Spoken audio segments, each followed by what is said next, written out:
Welcome everyone. Thank you all for finding time and listening to today's webinar. My name is Sakshi Roy and I'm the program assistant here with the University of Tokyo, India office.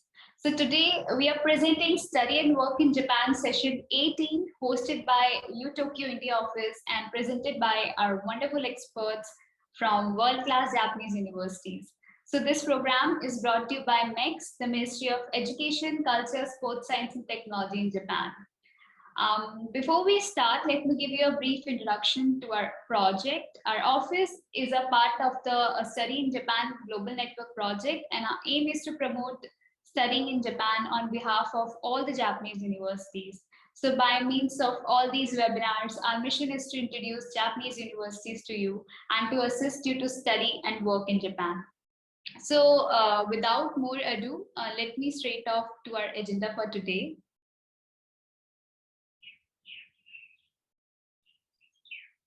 Yeah, so today's session time is for 2 hours and we are going to see presentation by Ms. Thakur. After then, we will see the presentation by representatives of 3 different Japanese universities, our Kyoto University, Osaka University, Ritsumeikan Asia Pacific University.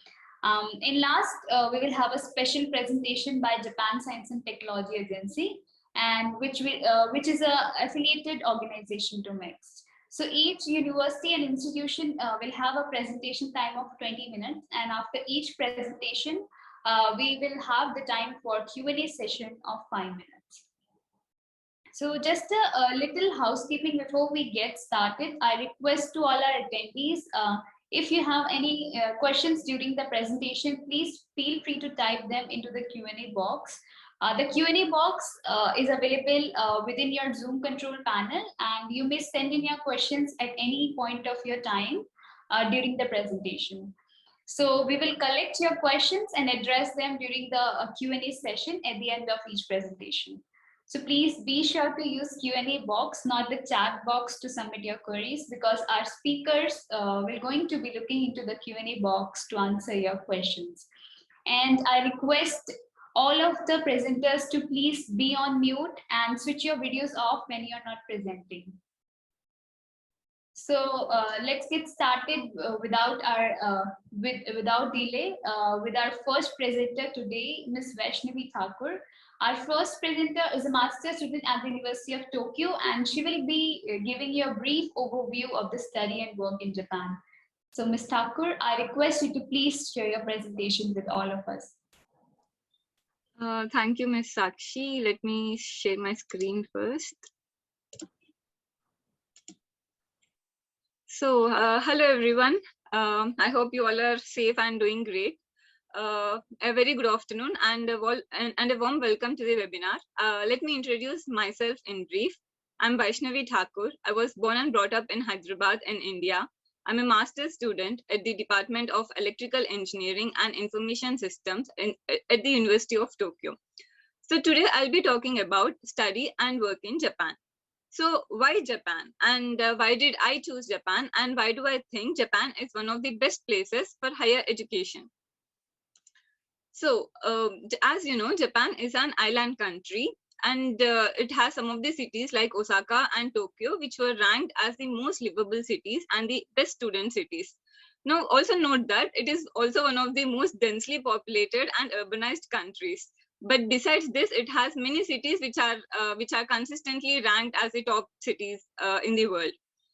Now, moving to another country puts a lot of stress on students and parents especially. So let's try to address some of the common concerns. One of them must be the public transportation. The public transportation here is the safest and the most convenient option.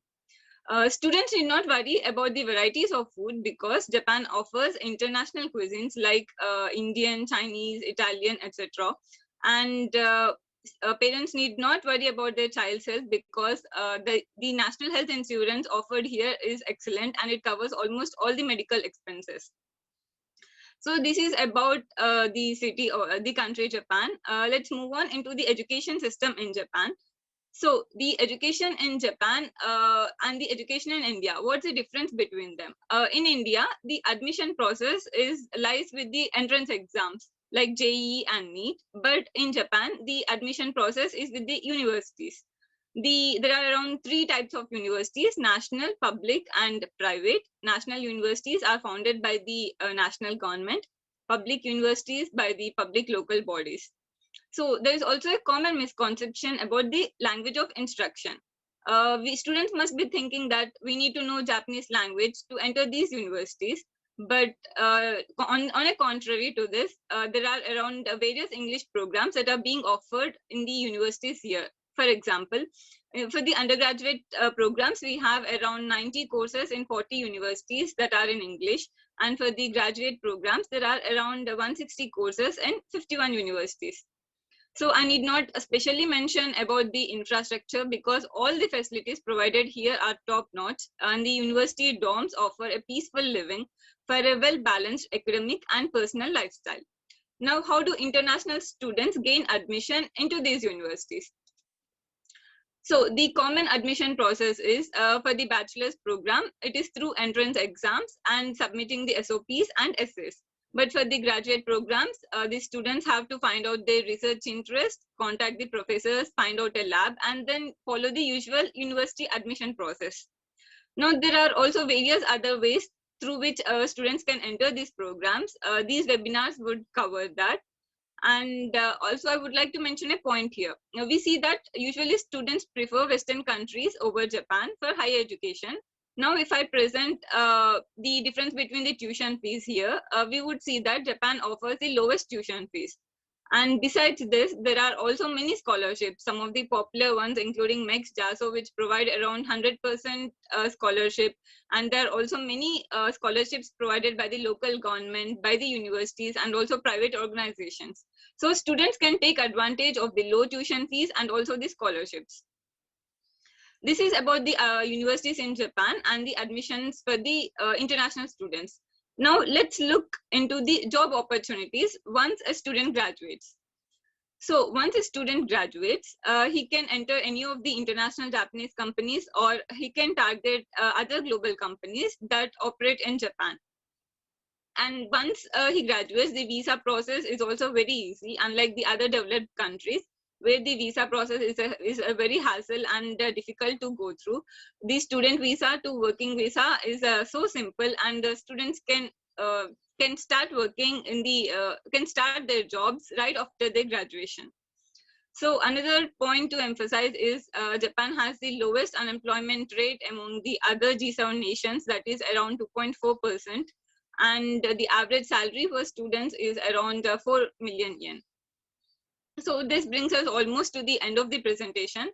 And next I would present about my life and my student life in Japan. So this is how my weekends in Japan are after the weekdays hustle with the lab and research activities. You can find various activities that that interest you. For example, if you are interested in sports, every ward has a sports center where you can go and play any type of sports. And say you are a foodie, Japan is not going to disappoint you, because there are different cuisines. This picture itself has around 4 to 5 cuisines, and the nature and the outdoors especially are very great in Japan. So you can enjoy Japan in every season. So that's all from my end. I wish you all the very best, and I hope to meet some of you very soon. Thank you. Thank you, Ms. Thakur. Thank you for such an amazing presentation. After listening to your experience, I hope our attendees will get encouraged to study in Japan. So, Ms. Kushi, could you please share the agenda slide again? Thank you very much. So now we will move forward to our next presentation by Kyoto University. Kyoto University is one of the Asia's leading research-oriented institutions and is famous for producing world-beating researchers, including 30 Nobel Prize laureates. Kyoto ranks competitively in most major rankings, usually coming in the top 2 for Japan, the top 10 for Asia, and the top 50 universities globally. In addition to the courses in Japanese, Kyoto University offers a variety of degree courses conducted entirely in English. So it will be definitely a great experience for you if you consider Kyoto as your future option. So now I'll turn the time over to Ms. Hattori and Ms. Yoshinaka from Kyoto IF Admission Office. to please share us an insight into the university. Okay, let me share the PDF. All right.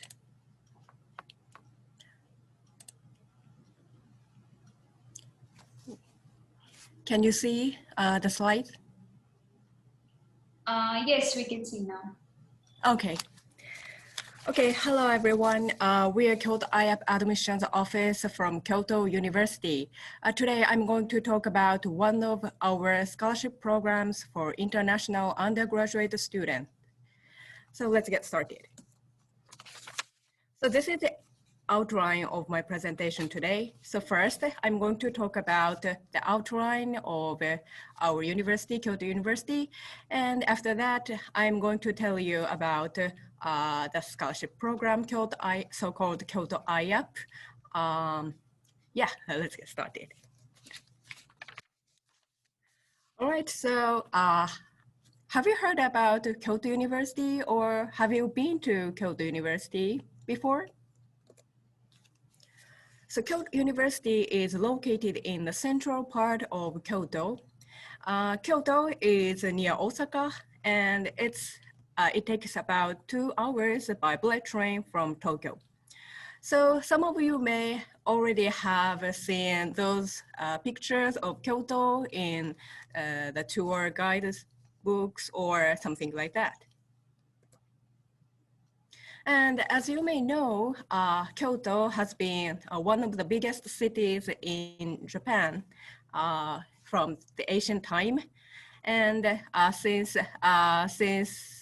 it's one of the biggest cities in Japan from the ancient times, so there are many temples and shrines over in Kyoto, and including 70 UNESCO World Heritage Sites. And I think we can say also it's one of the most innovative cities in Japan as well.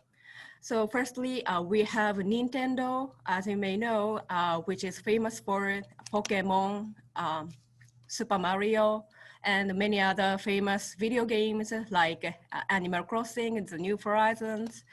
And also, we have Kyocera, Murata, Rome, Horiba, Shimazu, which are also global leading companies with the most advanced technology. So if you come to Kyoto, you may have some opportunities to get jobs with those leading companies. And I think Kyoto is also a big student city. There are over 30 universities just in Kyoto Prefecture, and it's estimated that 10% of the population is college or university students. So it's very student-friendly city also. So while there are so many universities in Kyoto, as I said, why Kyoto University? Let me explain about that.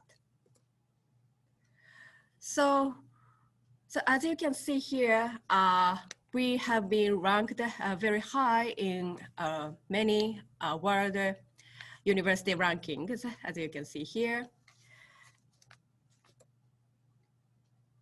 And this is the outline of Kyoto University. So it was founded in 1897 as the second oldest national university in Japan, and which is also a leading Japanese university. And I'd like to focus on those two features, research-oriented and 11 Nobel Prize laureates. So actually 11 is the highest number in Asia of Nobel Prize laureates. So we have those 10 researchers. And in 2019, we've got the 11th Nobel Prize laureate. His name is Akira Yoshino. He's got the Nobel Prize in Chemistry in 2019. He graduated from Faculty of Engineering and Graduate School of Engineering of Kyoto University, and he has developed the lithium-ion battery which is used like everything, like smartphones or laptops and everything, everything like that. And we also have 2 Fields Medal laureates and 1 Gauss Medal laureate and 1 Chern Medal laureate. These prizes are regarded as mathematicians' Nobel Prizes.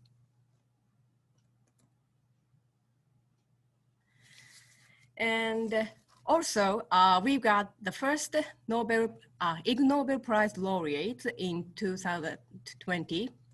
His name is Takeshi Nishimura. So the Ig Nobel Prize is given to the very unique researches which make people laugh and think. So if you come to Kyoto University, you may have chances to get interacted with those great researchers and study with them.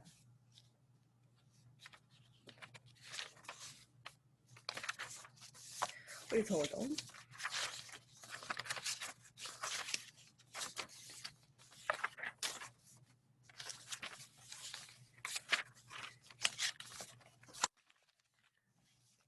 Okay, so please look at the graph. There are so many international students already here.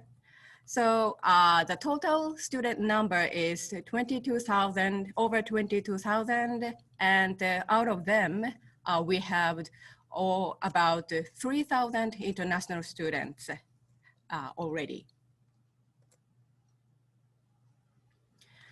And we already have many faculty members, as you can see, and the ratio, like a faculty member and a student, it's 6.1 to 1.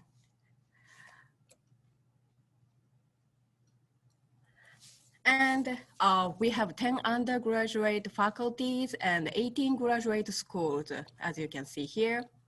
And 7 out of the 10 undergraduate faculties are open to Kyoto IAP students. I'll explain about that later.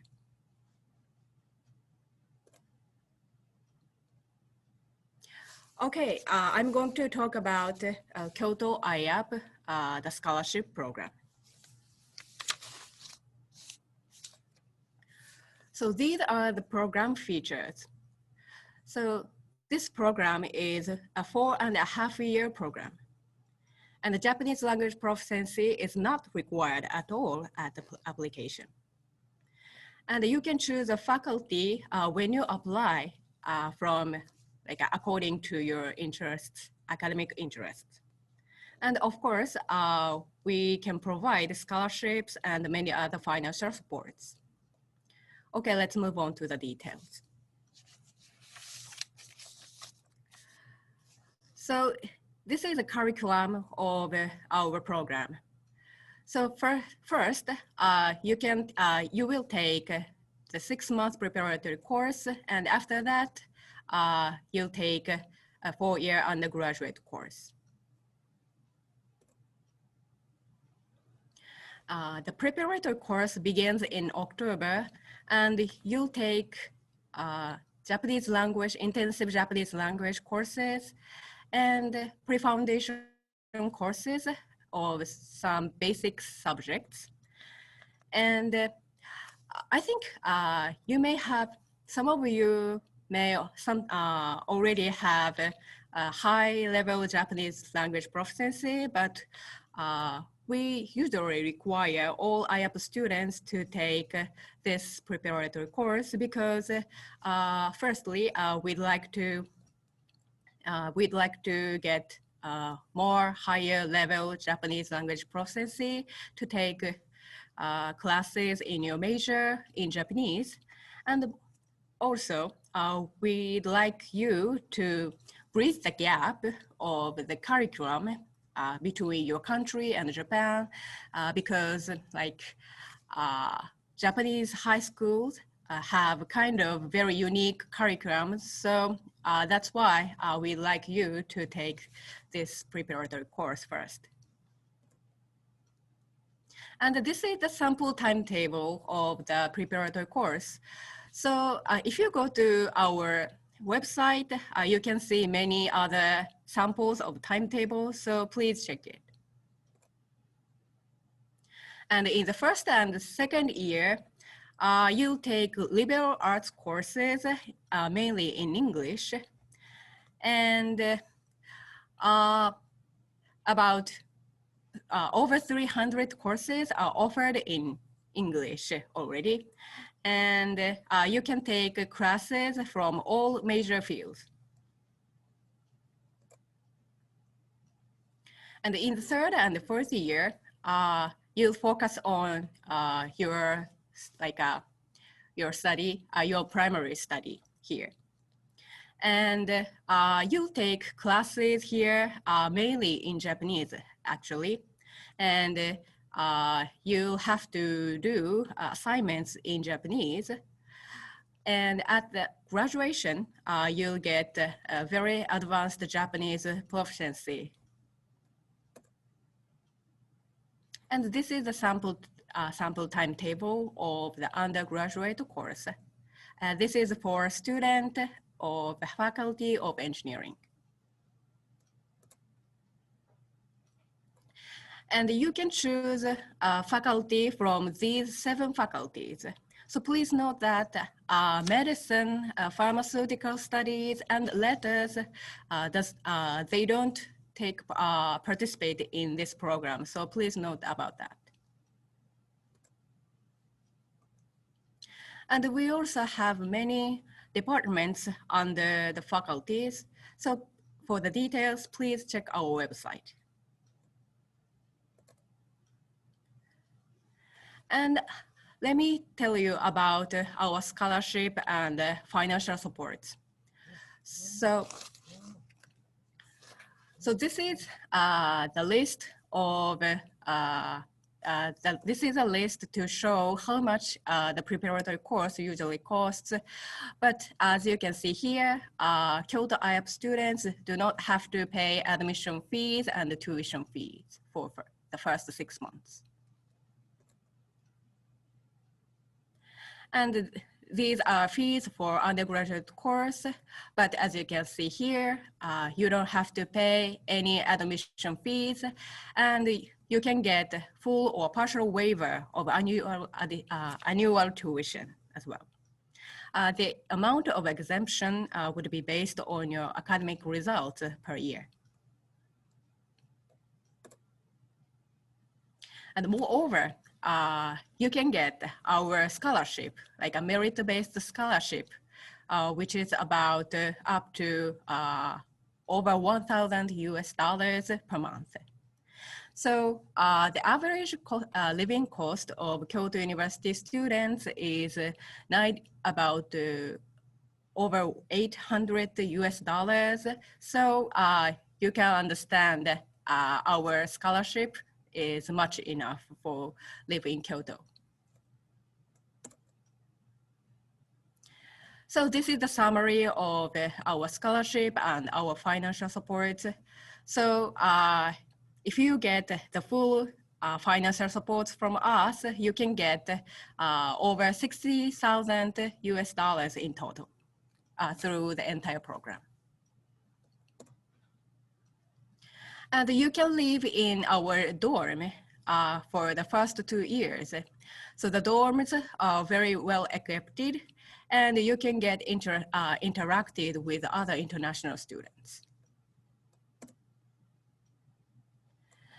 And also, you get many other supports like tutor systems, or you have many fun activities like excursions with tutors, or like some other cultural events like tea ceremony, origami, calligraphy, like that.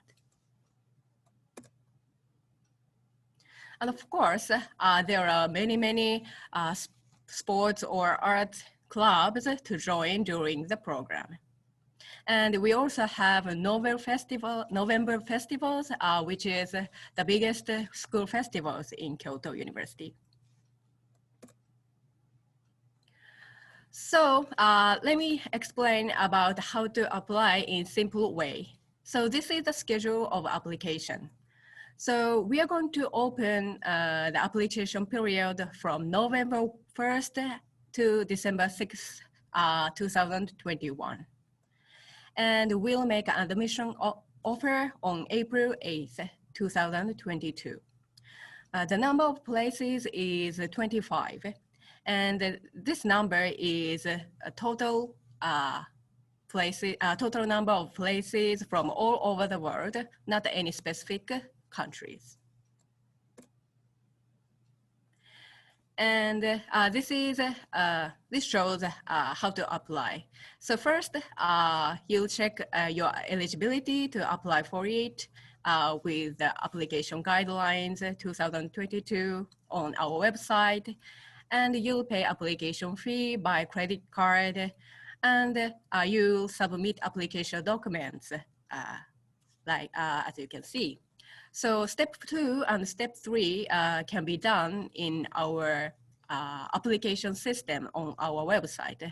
We'll open later. And please check the important documents here. So passport, school transcript, certificate of graduation, evaluation forms, English proficiency test results like TOEFL and IELTS, and standard test results like SAT, EJU, ACT, and CBSE is also acceptable. And don't forget the essay to show your motivation. So please check our website for the details, and also, of course, FAQ is also available. So please check it.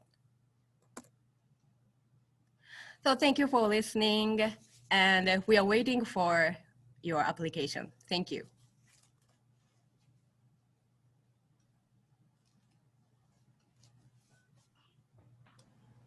Thank you, Ms. Yoshinaka. Thank you very much for such a splendid and compulsive presentation.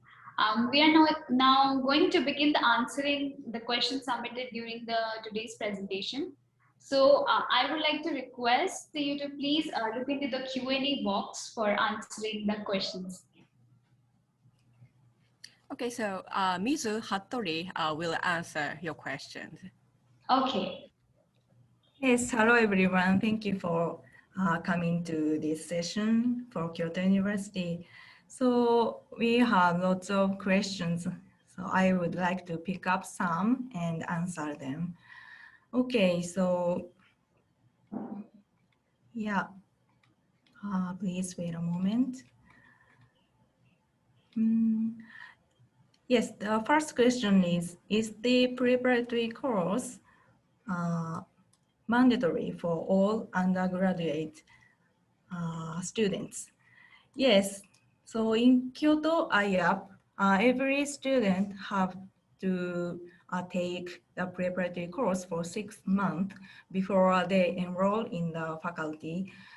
So during this course, we provide intensive Japanese language classes and some pre-foundation classes in certain subjects for your preparation for the undergraduate study.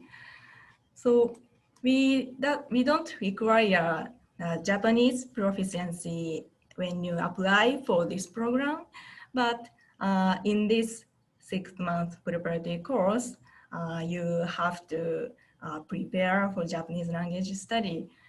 So it's mandatory for all IAP students. Yes, thank you for your question. And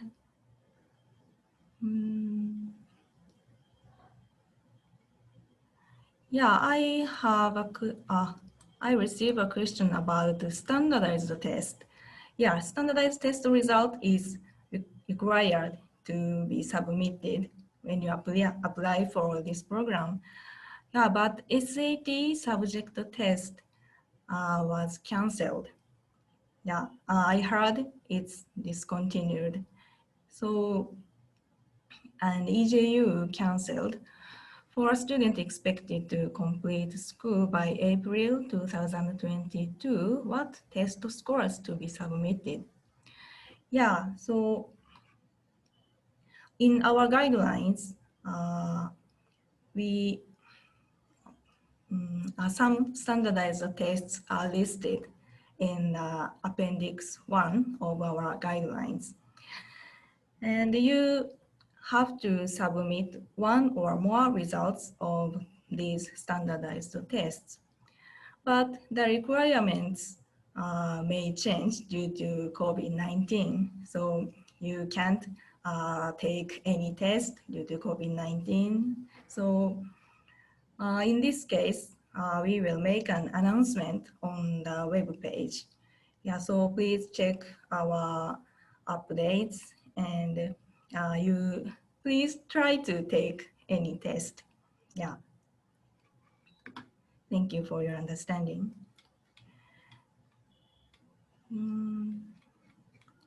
So many questions are here. Can I help you to pick up questions? Thank you. Thank you, please. There's one question. Does Kyoto University have full waiver for master's students?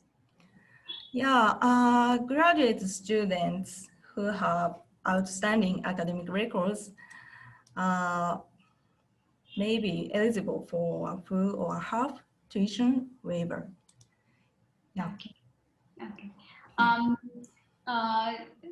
Does a student have to study Japanese after second year of undergraduate?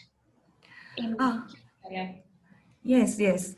So the Japanese language proficiency is not required when you apply, but when you graduate by graduation, you have to acquire an advanced level of Japanese proficiency to write a graduate thesis in Japanese and do research in Japanese. So you have to, yeah, take Japanese classes after the second year also. And please keep on learning Japanese to a higher level. Okay. Thank you. Is it possible to switch major during third year from one faculty to another? Unfortunately, you can't change your faculty. Yeah, sorry, thank you for your understanding. Okay.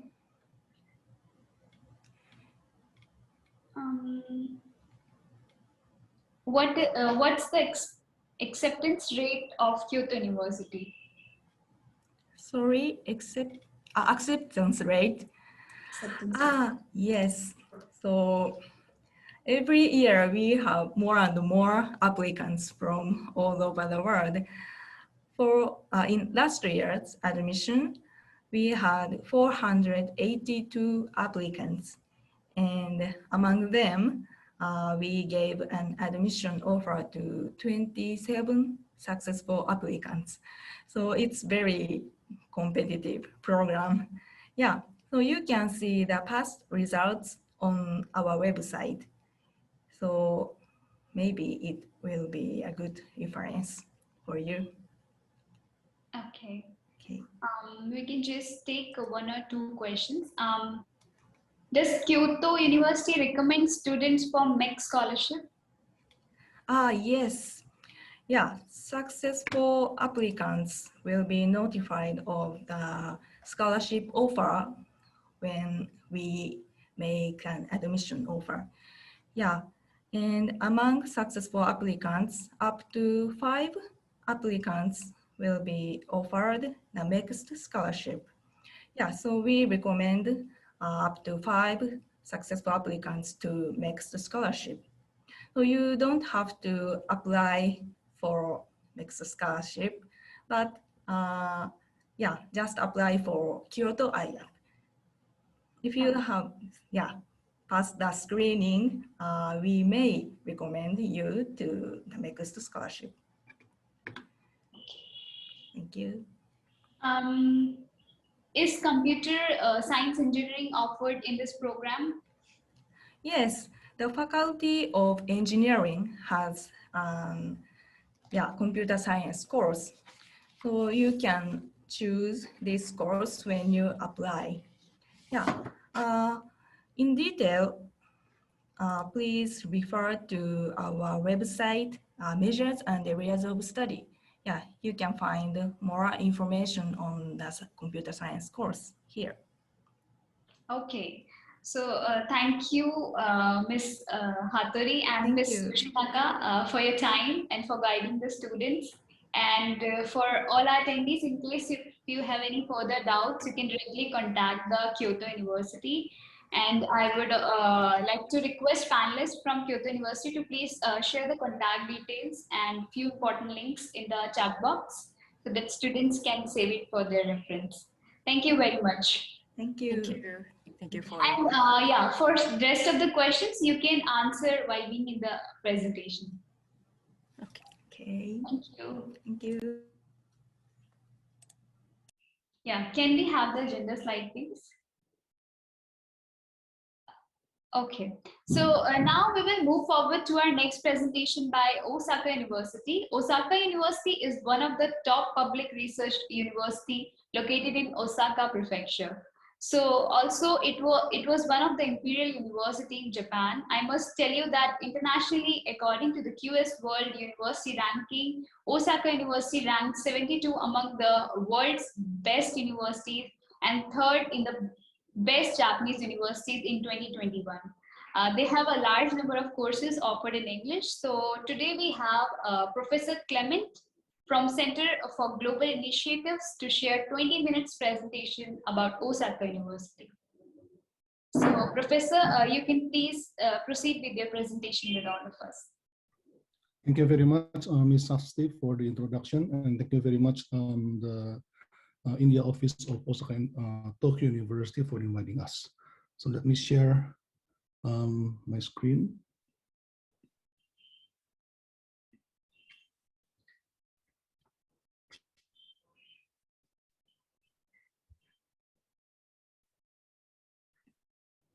Can you see the slides? Yes, it's perfect. Thank you. So thank you again. My name is Clement. I used to be an international student in Japan. Now I'm academic staff with the Center for Global Initiatives in Osaka University. And I will share with you today about how you can apply and what kind of programs you have. And also before that, I hope I can make you interested in joining us due to our strength in research and education.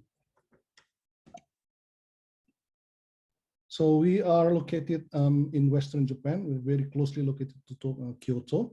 So Osaka is the third largest metropolis in Japan. And Osaka City serves as the center of Kansai. As I mentioned before, we are also closely located to Kyoto and Kobe and Nara. So these are three large cities in Western Japan. If you have not heard of Osaka before, so maybe I can introduce a bit. I think Ms. Thakur mentioned that Osaka has been noted as the second most livable city in the world in 2021, after Auckland in New Zealand. So it has a very good high evaluation in terms of stability, healthcare, culture, environment, education, and infrastructure. Osaka is also a place where one of the 6 Universal Studios theme parks in the world is located. It is also the birthplace of instant noodles. So I think everybody eats instant noodles, especially students. And we have the instant noodle museum in Osaka. Right, so a little bit background of Osaka University. Our roots went back to very old times in the Edo era, the Tekijuku and Kai Tokudo. So these two are the so-called modern schools in that era that are based on initiatives from the people. So they are not elite schools there, but they open their education to the common people. In 1931, Osaka Imperial University was established, and it was further, it was changed. The name was changed in 1949 to Osaka University with a new system. And in 2018, it was designated as the National University Corporation Osaka University. There are several addition of schools and faculties written here. Right. So we have 3 campuses and 1 center in the Osaka Prefecture. 3 campuses are the Toyonaka campus. This is where the first-year students spend their time studying their first-year education. We also have the Suita campus. This is our largest campus, where a lot of research centers and also graduate schools labs are located. Our newly built Mino campus, which was opened in April this year, this is very, very beautiful campus located between the Toyonaka campus and Suita campus. This is normally mostly for students studying languages. Now, as a comprehensive university, we have 11 undergraduate schools, 16 graduate schools. We have 2 university hospitals, 1 general hospital and 1 dental hospital. We have 4 university libraries and 23 research institutes, centers, and facilities. We are well known as an innovative research university. We are very research-based. We have quite a lot of undergraduate students, master students, doctoral students, and of course, academic staff and other staff. Right, so let me move on to the strategic, to introduce you with our strategic research areas. So there are 4 that I will have time to introduce today. The first one is in immunology as embodied by IFRAC and RIMD. Second one is on integrated frontier research for medical science. So this is mainly translational and reverse translational medicine, stem cells and others. Third one is symbiotic intelligence system, which is mainly deals with AI, robotics, neuroscience, and human-robot interaction. And the fourth, but not last but not least, quantum information science and quantum biology. Right. So Osaka University is one of the strongest universities in the field of immunology, and we have world-renowned researchers that are leading IFRAC, International Immunology Frontier Research Center. So this is a research center, a world-leading research center that has driven us to the 8th in the world for immunology between this year, 2009 and 2019. And we have a lot of well-known names in this field that are leading this research institute. The second field is in the field of integrated frontier medical science. And this center is led by Professor Nishida. So he is an ophthalmologist, but he's also a researcher in stem cells. So he is known as the leader of the team that first transplanted a cornea made from iPS cells. It is still in the stage of clinical trial, but it has been done on a person. So basically, this is they create iPS cells from a patient's own cell, so that the transplanted cornea does not have or has very limited immune rejection or immune reactions. The second prominent scientist is Professor Yoshiki Sawa, and he is also known as the leader of the team that first transplanted heart cells made from iPS cells. Right, the third field is symbiotic intelligence research systems research center, and this research center is led by Professor Ishiguro. So he is a very well-known scientist in the field of soft robotics. So he has built many androids, robots.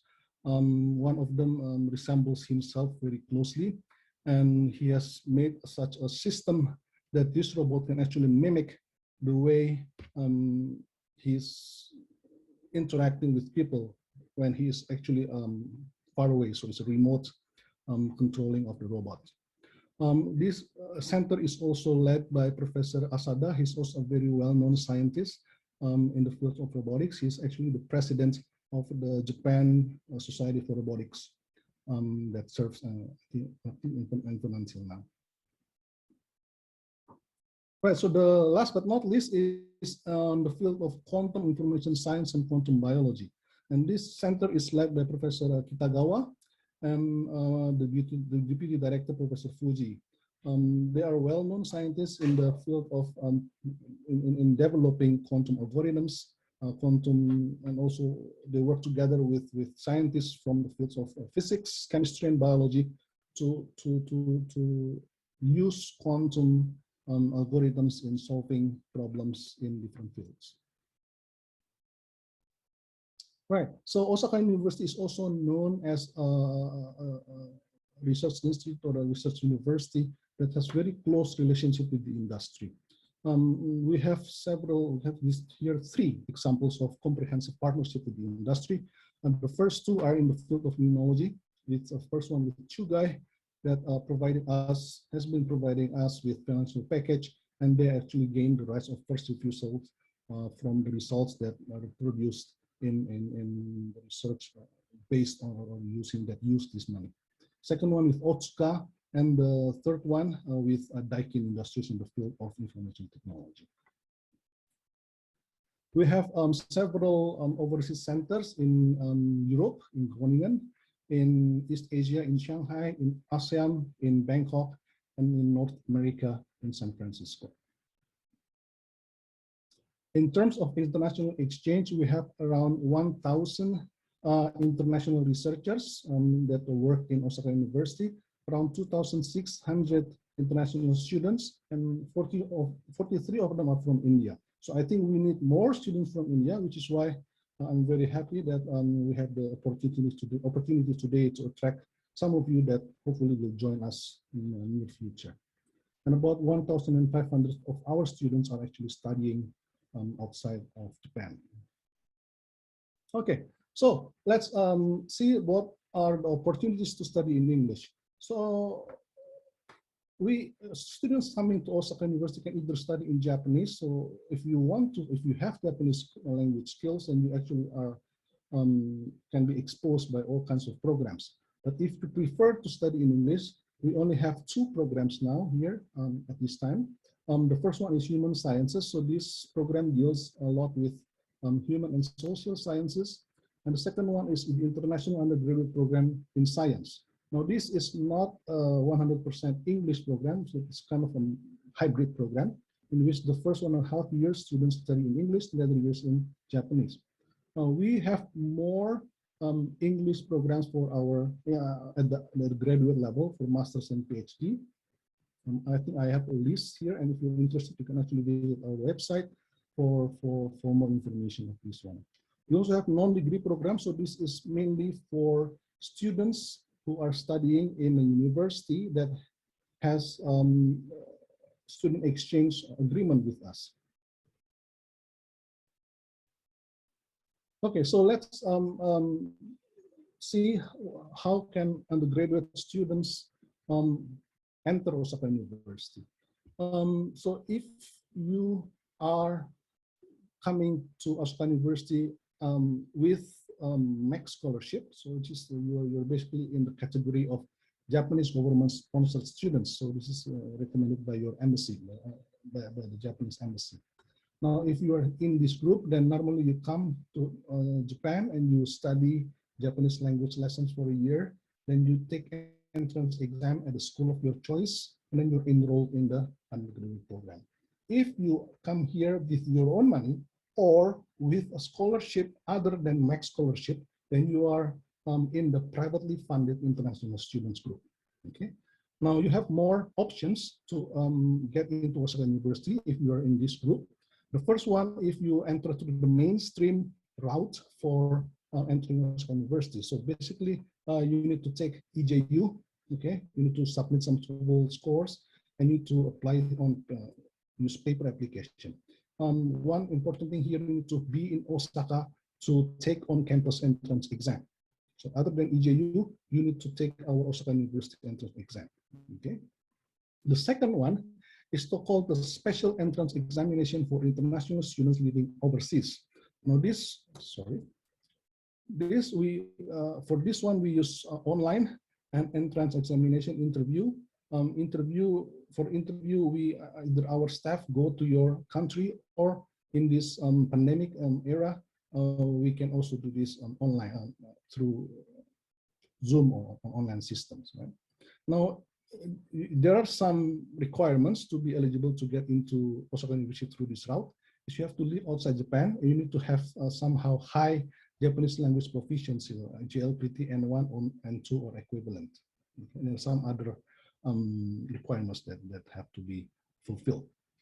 If you pass through this one, you can come to Osaka and take the preparatory education, including Japanese language lessons for 6 months. Then you enter the school of your choice. If you're here to study in English, then you only have a Human Sciences International Degree Program. If you're here for the bilingual program, the IUPS program. Okay. How to study at the graduate level? I think Ms. Thakur mentioned this. At the graduate level, basically you need to find a professor who will be your supervisor, or can also be an associate professor that can help you in your research. Before that, try to check the programs of your interest and try to read and understand the admissions guide. And then you get to contact the supervisor and ask whether he or she can take you as a student in his or her lab, then seek advice, and then take the entrance exam, then enroll in the graduate program. Okay. Right, so as I mentioned before, this is the list of graduate programs at Osaka University in English. We have programs in the School of Science, in chemistry, biological science, macromolecular science, in physics. We have several programs in engineering, okay, in engineering science, and also information science and technology. I think there are several questions about robotics. The Professor Ishiguro that I mentioned before is actually in the Graduate School of Engineering Science.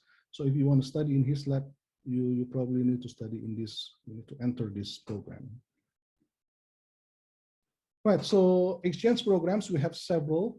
Frontier Lab is for science students that place, so in this program, you are going to be placed at the laboratories of following schools for 3 to 12 months. Maple is for the Japanese language skills.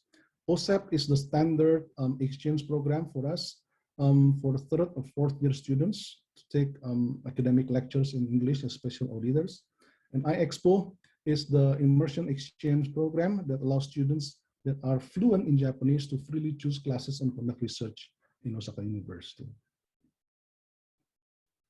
Right, so I think for the tuition fee, as we are a national university, the fees are basically the same with the one that you have seen before at Kyoto University. And for scholarships, there are several scholarships that are available other than Max, and you can actually check the JASO brochure. Okay. We also have a tuition fee waiver system, either full or partial. And we also have limited numbers of scholarships from individual schools and graduate schools. There are several dormitories that are available for international students. The first one, so these two are actually the ones that we have completed quite recently. The first one is called the Osaka University Global Village Mino Semba. So this is next to the new Mino campus. This is mainly for students that are studying in Japanese language training programs. Second one is the Osaka University Global Village Tsumodai. So this place is rather closely located to the Suita campus, and this is I think is quite larger than the first one, and some international researchers are also staying here, not only international students. So these are some pictures of the Global Village. So it's a very newly built building, a very nice living shared kitchen Okay, so there's a lobby here where you can study, and the kitchen is very clean and well organized. We have student centers and support offices for international students and scholars at each campus in Suita, Toyonaka, and also in Mino. We also have a support office for international students. So if you have some problems, then you need to find scholarships or find financial assistance, you can actually contact this office for help and advice. We also have a career center where we provide a training consultation for students who are about to graduate and going to enter the job market in Japan. Right, so how about the career of international students? So we have a data here. We have students that are now working at large multinational companies in Japan. But if you look at the data here, right, so about 42% of arts students in social science and arts go further, continue their education to master's degree. And also about 63%, almost 64% of science students also do that. Now, this is quite common in Japan because master's is not a long-term investment for the students. And if you have a master's degree in Japan, you actually can get a higher starting salary compared to having only a bachelor's degree. For master's graduates, around 36% and 42% are employed in Japan, and around these numbers actually continue to study as PhD students. Right, so thank you very much for your attention. If you want to know more, please visit our website here. We are also present in social media. We have official Twitter, Facebook, and Instagram accounts, and YouTube accounts. So please see them for more information. And if you have questions, please contact us here. Thank you very much. Thank you, Professor Clement. Thank you so much for your presentation. It was very fruitful and extremely grateful. So now we can start the Q&A session for 5 minutes. As I can see, you have been answering a lot of questions in the Q&A box already. And so we can take a few and answer them online. Yes, please. Thank you. Right. So let's see. Are all the entrance exam compulsory for admission of Osaka University, even if a student wants to enter? Yes. So so basically for JASO scholarships, you can apply after you are enrolled in Osaka University, and you cannot be enrolled if you do not pass the entrance exam. Okay. Can you show the chart of undergraduate science schools? I don't understand what this means. So what kind of chart? Do you want to know more information about it, about the international undergraduate program in science? So probably you need to explain further about the question here. For Osaka University, nursing student can apply that kind of exchange programs. So the exchange programs that I mentioned are for students who are studying in a university that has an exchange agreement with us. I think we only have one university in India that has an exchange agreement with us. I don't remember which university it is actually. From Tomin Joseph, engineering science 21st century is the robotics master's course. It's not specialized for the robotics, but the robotics Professor Isuguro is part of that program. But this program also includes fields in material science, in chemistry, and so on. But if you want to study at Professor Ishiguro's lab, then you need to get into this program and you need to apply to his lab specifically. I don't see any information about admission in 2022. I think you can go to the website. I think somebody will share it with you, hopefully. There is a question.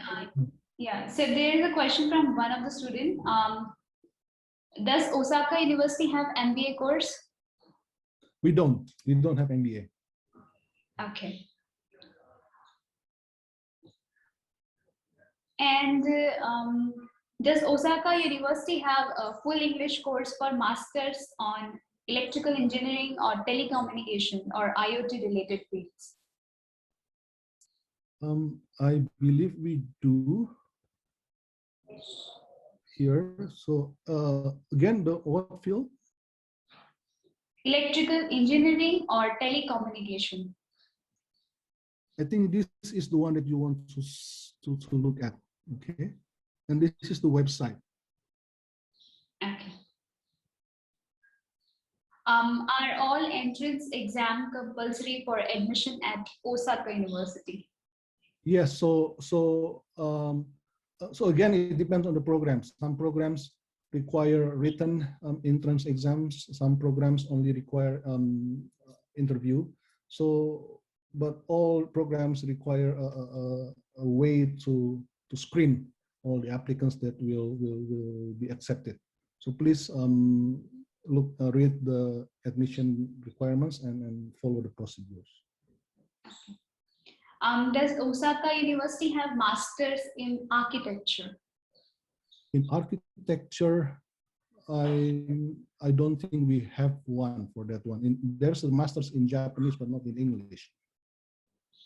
All right.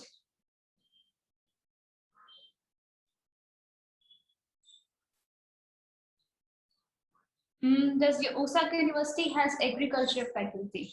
No, we don't. All right. So yeah, thank you, Sensei. Thank you once again for your presentation and for answering all of the questions. You can answer some few more questions while being in the webinar. Right. So thank you so much. Yeah, we can end the Q&A session for Osaka University now. So Ms. Khushi, please share the agenda slide. Yeah. So now we will have our next presentation by Ritsumeikan Asia Pacific University. So APU is one of the top international private institutions in Japan. The university has fully English-based curriculum within a uniquely multicultural environment. And most importantly, Ritsumeikan APU have their own career center, which offers a variety of career planning events and placement support services for students. So we strongly encourage you all to take advantage of the opportunity to plan your future and find employment by choosing Ritsumeikan APU as a future career option. So I would like to hand things over to Ms. Yamamoto, admission counselor at Ritsumeikan APU.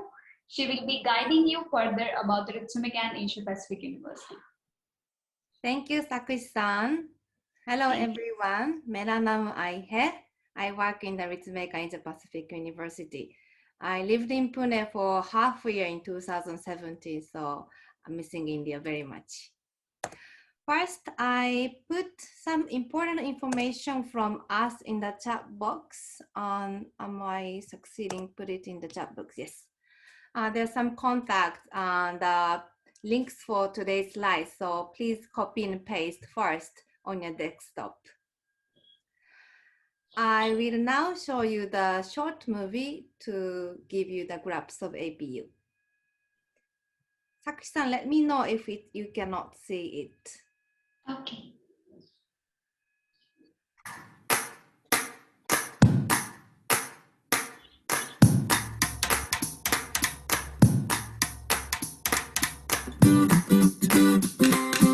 Hey guys, this is 2018 Spring Entrance Ceremony and I'm Saad. And I'm Ruth from APU Student Social Media Unit, and today we're on a mission. Saad, what's the mission?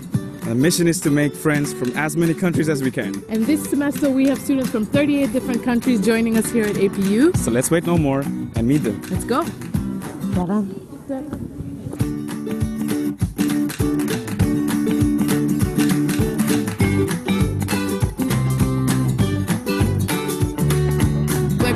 choose to study in Japan? ラーメン一番好きですから。Ramen? ラーメン、ラーメン。I like ramen too. I mean, Yeah, that's a... that was the main reason I came here. So guys, what's your name and where are you from? My name is Vivek Yogi and I'm from Nepal. My name is Pradut and I'm from Nepal as well. I'm from Rwanda, from Nigeria. From Sri Lanka. From Korea. I'm from Fiji. From Russia. From Canada. From Azerbaijan. From France. From Finland, but I study in Norway. The USA. Germany. From Uganda. From Mongolia. From India. From Thailand. From Indonesia. Diversity. Yes. Being able to meet a lot of people from different walks of life and backgrounds. It is a very small place, but it's also very friendly, and you have everything you need in the around you. And everyone is so friendly here. And so far I've found so many great people, so many friends. Family here. We're a family here. That's great. It's pretty amazing. It's very different from home, but you really start to enjoy the culture. First of all would be the culture, I guess. The people are really nice over here. For me, it's also the same culture, and I really wanted to learn time management and business ethics from Japanese people. I like to engage with Japanese culture much more in APU. I want to engage with the locals, not just international students. I want to engage in local cuisine, local traditions, tea ceremonies, and etc. It's so beautiful. It's beautiful. I love it here.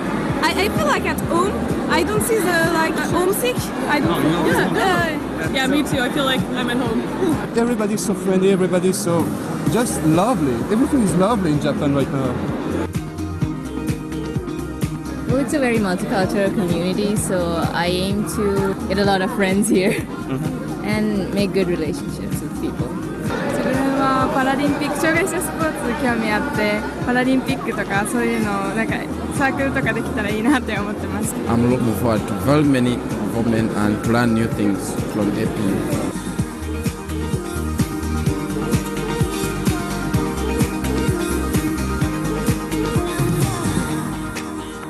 So that brings us to the end of today's ceremony. We hope you had a great time as we did. And congratulations to all the new students. And wish you all the best for your future. And all that's left to say is, Till until next time. Thank you. Thank you. So now I share the slide.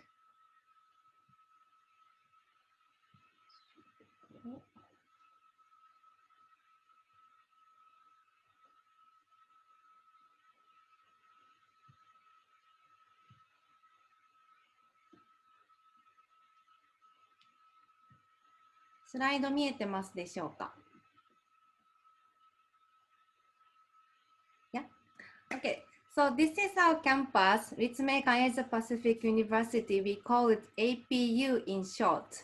Our campus is on the top of the mountain. You can see the blue sky, clear sea. It's surrounded by a great nature. As you watched in the movie, we are in Japan, Japanese university, but very international. We have around 5,700 students in total, and almost 50% are international students.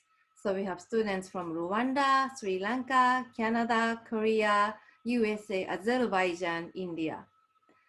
Currently, 9 countries and regions are represented on campus. Also, faculty members are not only Japanese teachers. We have teachers from US, Iran, Australia, Germany. I think now represented 21 countries and regions on campus for the faculty members. So please remember, APU is in Japan, Japanese university, but very international and diverse. APU is ranked 22nd in Japan out of 800 universities by Times Higher Education, which is globally recognized ranking. That means we are 5th out of 640 private universities. This is the map of Japan. Tokyo is here, now Olympic is going on. Kyoto University is here, Osaka University is here. And the APU is south part of Japan in Kyushu Island. We are located in the Beppu City. Beppu City is around 1.5 hour flight from Tokyo.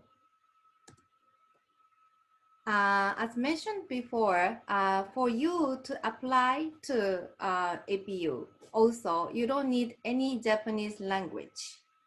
You can take regular lectures in English because almost all the courses offered in both English and Japanese. So you don't need to know any Japanese language when you apply. But once you enroll, international students are required to take Japanese language courses at least 1.5 years. If you want to continue to learn Japanese language, you can take advanced Japanese language. If you want to stop, and then you can also switch to other language like Chinese, Indonesian, Korean, Spanish, Thai, Vietnamese. So think about your four years at APU, you will be able to speak English, Japanese, and you know already maybe Marathi or Hindi. You can also plus Chinese, Indonesian, Korean. You will be able to speak maybe 4 languages. What you can study at APU, we have 2 colleges. One is College of International Management. The other is College of Asia Pacific Studies. We don't have engineering or sciences, unfortunately. We have only 2 colleges. For College of International Management, you can receive Bachelor of Business Administration. And also we have the accreditation by AACSB. It's only top 5% of all the business schools in the world have this accreditation. We have 4 specializations in APM: accounting and finance, strategic management organization, marketing, innovation, and economics. The other college, College of Asia Pacific Studies, again 4 specializations we have: environment and development, culture, society, media, hospitality and tourism, international relations, and peace studies. Our curriculum is made as flexible as possible. What I mean is you need to choose APS or APM when you apply, but once you enroll in APS, for example, you can take any subjects from any specializations. So you can take subjects related to environment. Also, you can take subject related to international relations. And later on, you can choose in which specializations you want to focus on. That goes the same as APM, because we know in high school, you don't really know yet what you want to study at a university. So we try to make our curriculum as flexible as possible. For your first year, international students live in AP house. It's a dormitory around 5 minutes walk from the campus. That's actually where you can make friends. So your neighbor can be Japanese, your neighbor can be African, someone from Korea, someone from USA. This house is like a small United Nations. From the second year, students move to downtown Beppu city. Some students choose to live on their own or live with their friends so that they can also spread the living cost, rent fee, etc. Many clubs are available. There are many choices: sports, culture, arts, academic, research, and competitions. Volunteering is very active. Also, many part-time jobs are available. Students can work on campus or off campus. I see many students working in convenience, restaurants, etc. For the scholarship, APU also provides the scholarship for international students, tuition reduction scholarship. So it's up to 100%. You can receive it, you can know how much tuition reduction scholarship before enrollment. Also, after your enrollment, you can apply for private scholarships. That's many, there are many choices as well. So let's have a look at tuition reduction scholarship, how it works. This is the chart. So if there's 0 tuition reduction scholarship, the tuition itself is around 9 lakh Indian rupee. And if you receive 65% tuition reduction scholarship, the tuition itself becomes 3 lakh Indian rupee, including other costs of living, etc. The total cost for first year will be around 13 lakh Indian rupee. So for the tuition reduction scholarship, we evaluate these 4 points highly. Academic transcript, your academic transcripts, your English test score, your interview. So you will have the interview with APU faculty members, staff. What you talk about interview will be highly evaluated. Also your extracurricular activity experiences. I'll say it again. 1, academic transcript. 2, English score. 3, interview results. And your extracurricular activities experiences. About career, APU has quite high job placement rate, 96%. So normally students, college students have to go to companies to take an interview and etc. But for APU, every year, more than 200 companies and organizations come to campus to recruit APU students because they know APU students can speak English, Japanese, their own language as well, and then they know how to live, how to work together in the multicultural environment. So for 2019, for Indian students, 66% of them have reported APU about their career, where they are going to work. And turns out 85% of them have found a job in Japan. So quite many Indian students choose to work in Japan after graduating APU. For example, she's Anahata-san. She graduated last year. She now works in the Kose Corporation, which is one of the biggest cosmetic company in Japan. She now lives in Tokyo. Sahil, he also graduated last year. He now works in he now works in the Mitsui Corporation in Delhi. So he works for Japanese company, but placed in Delhi. So in that way, you can also have choice to, lot of choice to work for the Japanese company. He has a YouTube channel. I shared it in the chat box as well. If you are interested in, please have a look. Application.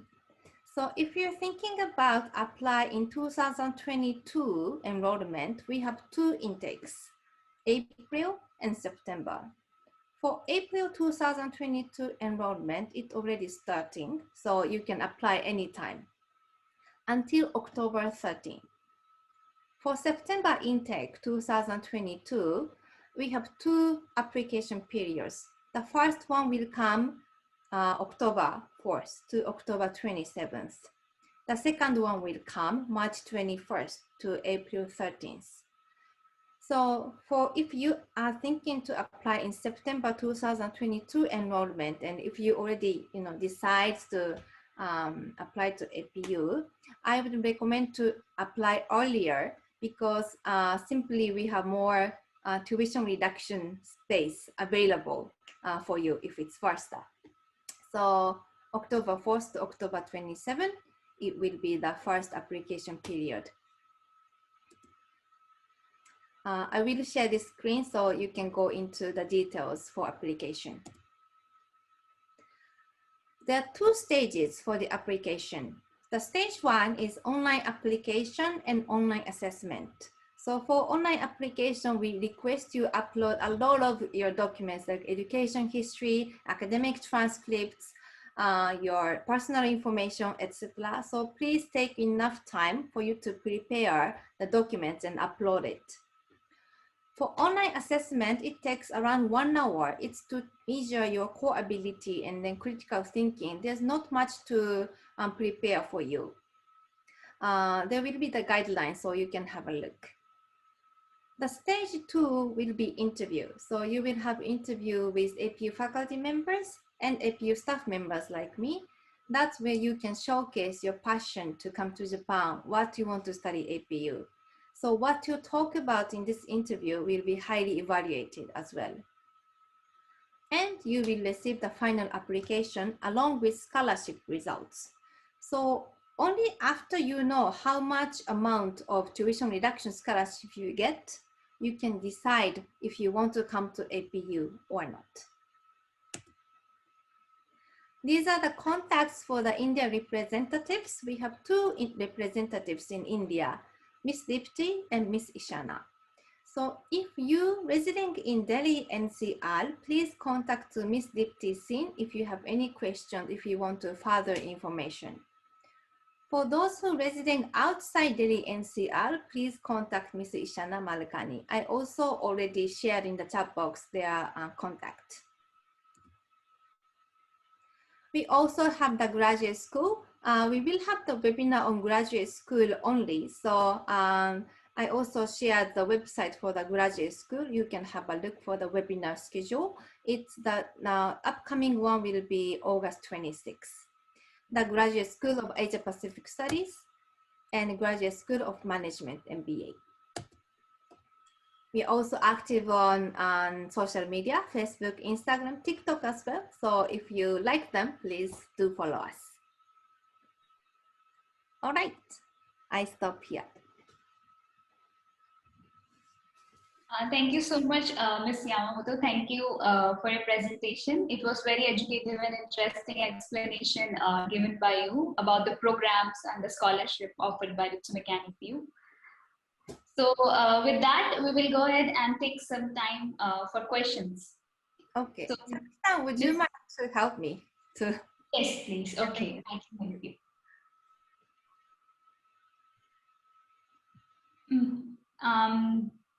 Is there a Master's in International and Public Policy program available at APU?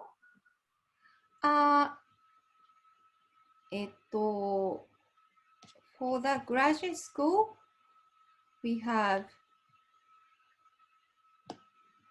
International Relations, Society and Culture, Tourism and Hospitality, are these available? So the question was? The question is about Masters in International Relations. Yes, so that's available. Okay.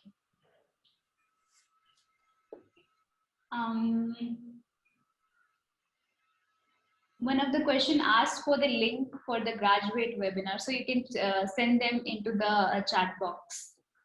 Yes. Yeah. Is there a minimum GPA required? Minimum GPA? Yes, minimum grade required to take admission in APU. No, we don't set the minimum, but it's good to, focus on your study as much as possible.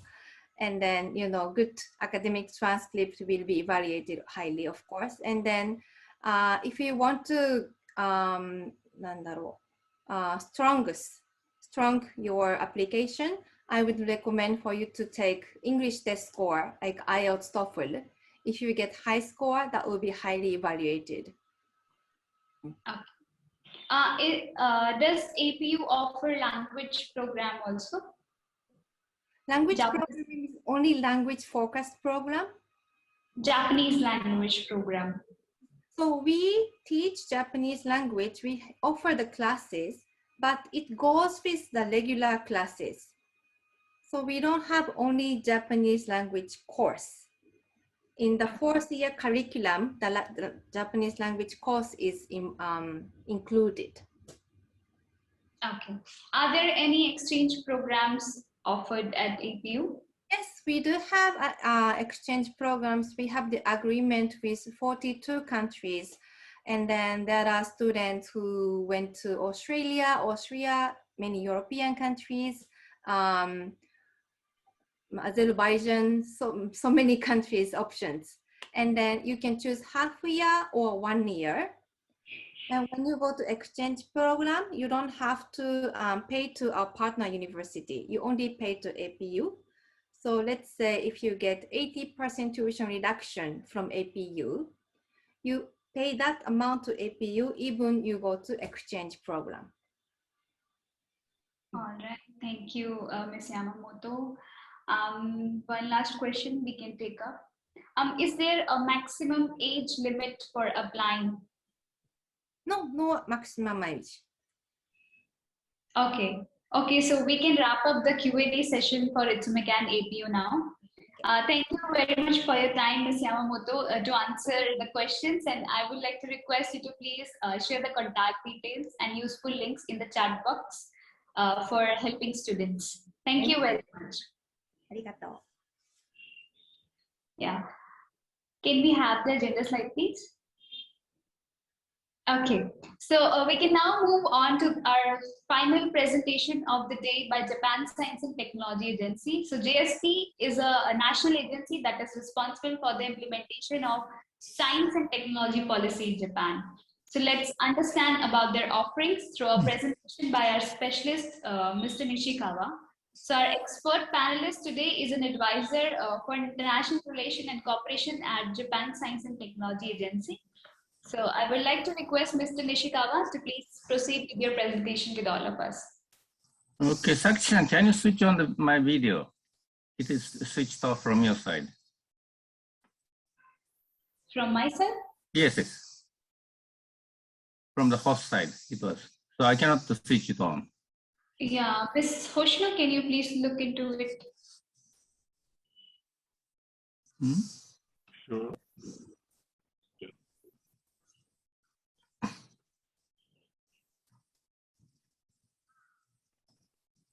I think it's okay now. Okay. We can see it now. So, hello everyone. My name is Nishikawa. I work for JST, Japan Science and Technology Agency. Today, I'm going to show you a program, invitation program to Japan, which is called Sakura Science Program. So just hold on.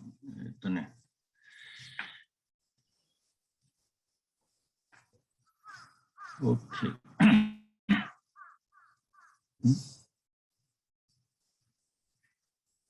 Okay, can you see the slides? Okay.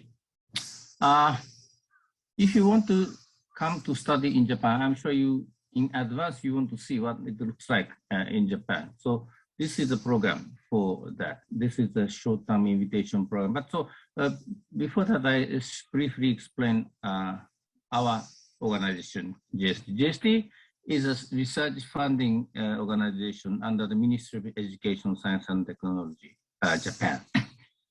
So we promote science and technology and also human resource development in science and technology.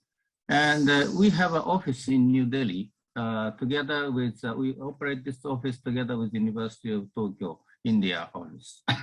So this is since 2015. Actually, I opened up this office in 2015, and then since then I stayed there for 3 years until 2018.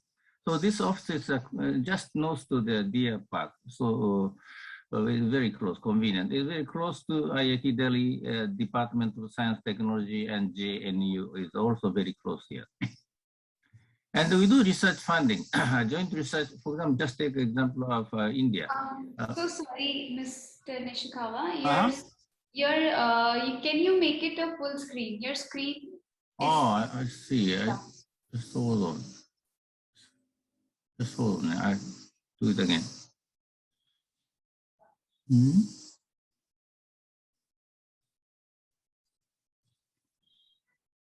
I don't know. Somehow I cannot do it.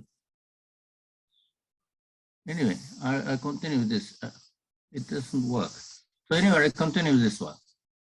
So, and then this is some of the example of the... Your screen is, so sorry, your screen is not visible.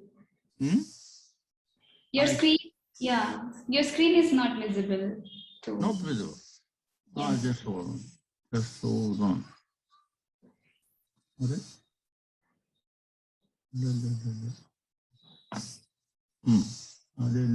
Can not visible. Yeah. Just hold on. Once again. Oh, just hold on. Just hold on. Okay. これか。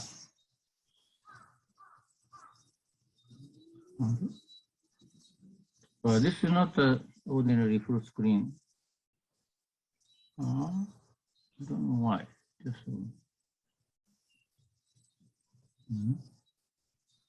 something is wrong.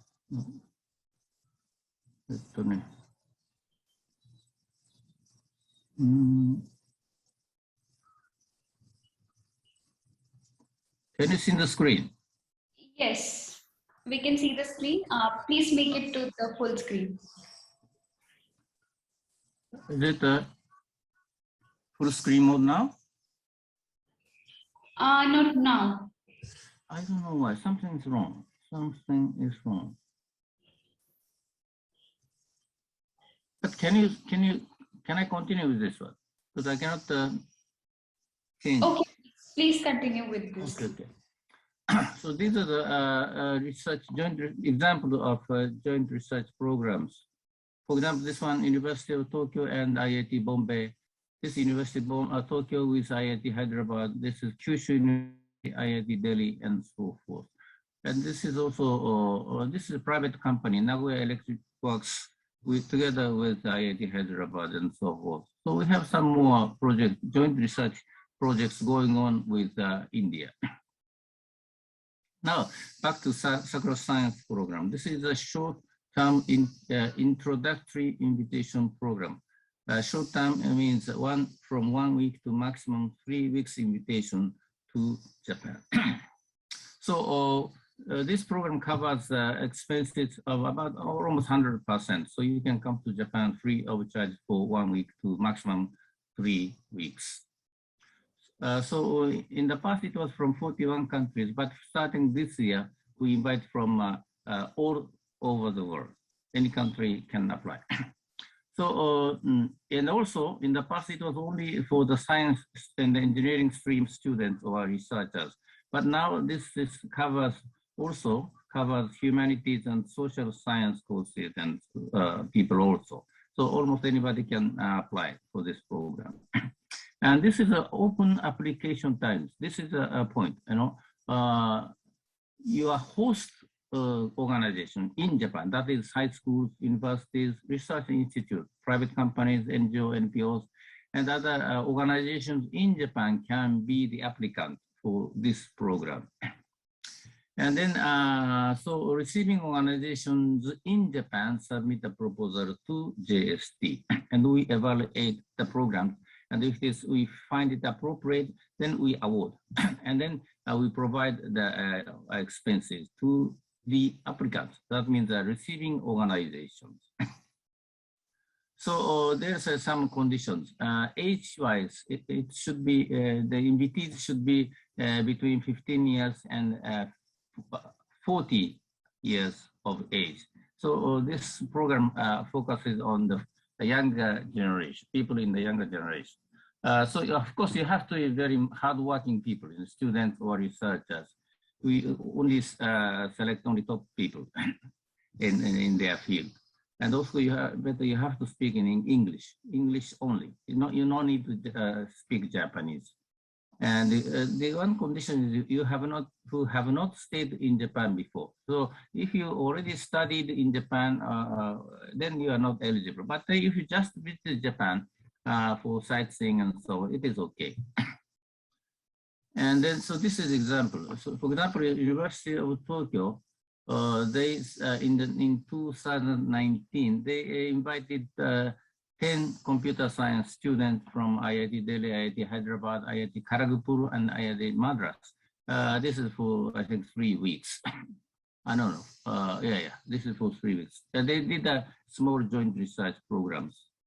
And these are the list of universities who applied and awarded this program. And in terms of number of invitees so far. For example, Miyazaki University already invited over 700 people, students, mostly students, to their universities and show them around. And then number two is Osaka University, Okayama University, Osaka University, Tokyo Metropolitan University, Shibaura Institute of Technology, Kyushu Institute of Technology, and University of Tokyo, Tokyo University of Science, and so forth. So already most of the top universities in Japan already made application and succeeded in applying in the invitation of this program. And this is a total number of invitees so far. This program started in 2014, and then up to 2019, 6 years, we invited over 33,000 people from 41 countries. For example, India, from India, already over 2,800 people have been already invited by this program. So, and then, for example, Sri Lanka are over 300, and Bangladesh also 300, and so forth. So, for those who came to Japan by this program, automatically become the member of Sakura Science Club, that is the alumni association. So you can be connected with other invitees globally.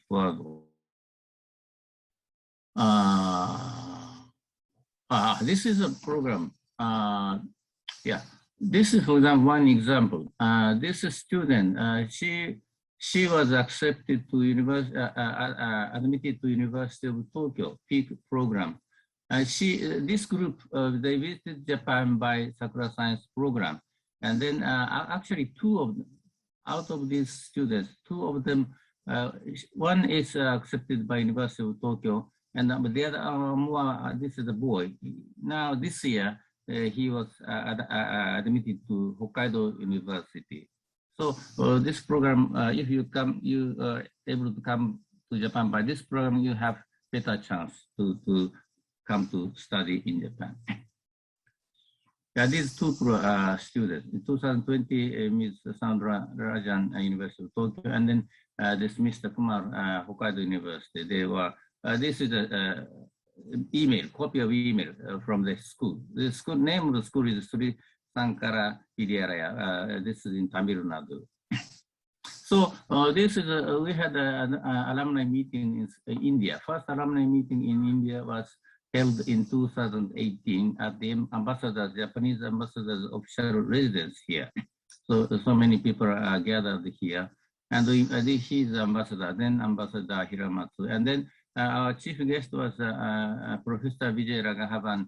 He is a principal scientific officer to the government of India. He's a top person in science and technology in India. And that time he selected the coordinators for this alumni association for India.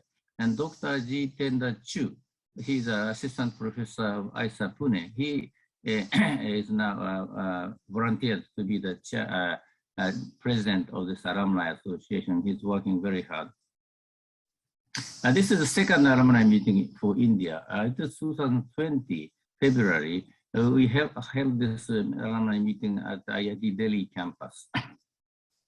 So, and this third alumni meeting for India was held only online because of the COVID-19. But third alumni meeting was also held this year, May 29 this year. And this is that I know, this is myself, and this is Dr. Jitendra Chu is here. This is Japanese ambassador, and he's ambassador of India in Tokyo. And he is Mr. Miyauchi of University of Tokyo, India office is also here. So as for Sri Lanka, for example, we had also an alumni meeting in Sri Lanka in 2019 February at Renuka Hotel Colombo.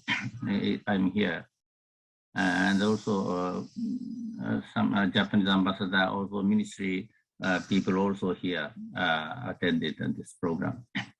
And this is Japan alumni. We had also Sakura Science Club, Japan Sakura Science Club alumni meeting is here. So this was held online this year, March this year. So if you come to Japan for study, and if you are alumni member, you can join this alumni in Tokyo, in Japan also. And then, so if you want to come to Japan by this program, you know, if you are a student or university student or high school student, you have to contact your principal or your teacher or your professor and request them to tie up with a host school or host university in Japan. So you have to have a host organization, host schools, host universities in Japan. So that is to find the host organization is most important. Because this is not the individual to individual program. So only the organization can participate in this program. So you have to speak to your school or to your university and make them tie up with university or school in Japan as a receiving organization. Then you'll be able to apply and you come to Japan if you are successful. So we are waiting for you to manage with yourself, with your principal and or your professors, and then come to Japan by this program, and then hope to see you in Japan very. Thank you very much. Thank you, Mr. Nishikawa, for your presentation. And so sorry to all for the technical issue in the last presentation. Your slides was not visible to us. I so thank you. It's okay. Anyway, for those who want to know about our program, you just search for Sakura Science Program on the internet. You can find all the explanations in English. Okay. Yes. Thank you very much. Thank you. Thank you. Thank you very much, Mr. Nishikawa. Yeah. So we have come to the end of our webinar. I would like to thank all of the presenters for sharing their insight with us. To all our attendees, thank you for making time to sit through all of the presentation. It was so engaging and fulfilling because of your presence. So yeah, let me share my screen for our contact details.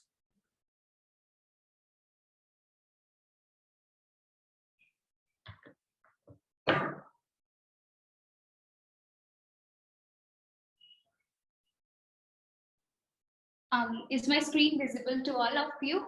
I hope it is yes, visible. yes, I can see. Thank you very much. So yeah, this is our website and this is our email address. If you have any questions, please feel free to shoot us an email. There will be a lot of information pertaining to study and work in Japan will be given to you in our upcoming webinars. So please stay tuned and register yourself to participate in our online sessions. You can either register from our website or you can follow our Facebook page for more updates regarding study and work in Japan.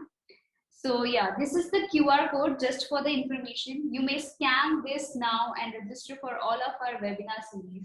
So please scan now and register for all our upcoming webinars. I wish you all the best for your future. Have an amazing day. We hope you enjoyed it and we look forward to seeing you at the next webinar. So today I'll end this session by playing a short video. So thank you very much.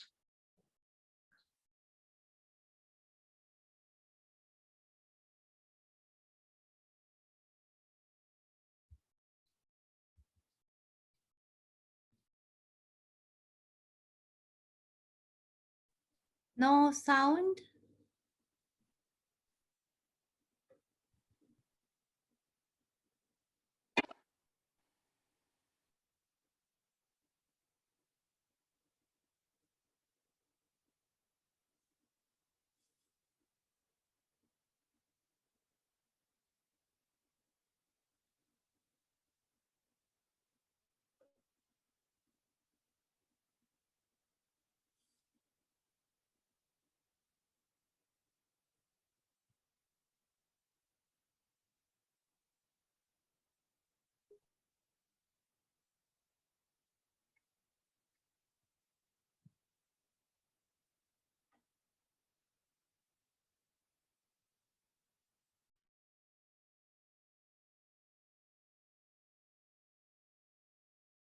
Thank you very much for watching.